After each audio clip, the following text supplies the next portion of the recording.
What is a freehold estate? A freehold estate is one where somebody has permanent ownership of a piece of land. This contrasts with a leasehold estate where the person outright owns any buildings on the land but only has ownership of the land itself until a set date. There are several different versions of freehold estate in operation, the most notable being a fee simple and a life estate.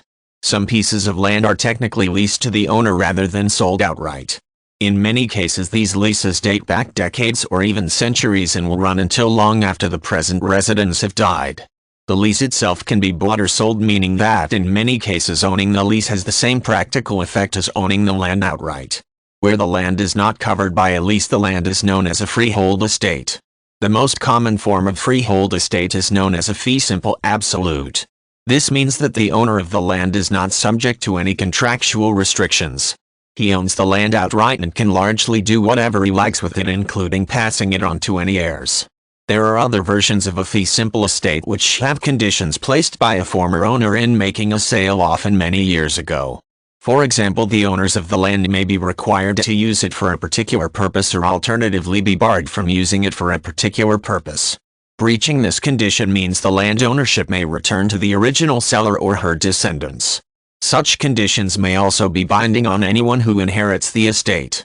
A life estate is one where the person known as a life tenant has legal ownership of the land but only until he dies. He can sell the land or take out a mortgage, but the ownership of the property still reverts to the original owner when the first life tenant dies.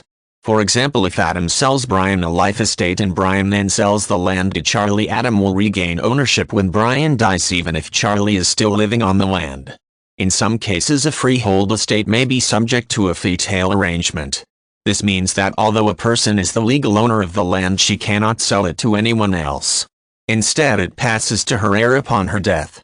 The heir is subject to the same rules, meaning the land passes down the family line, though sometimes illegitimate children are excluded. While common several centuries ago, particularly among aristocracy, fee-tail has been abolished in many places, including all but 4 American states.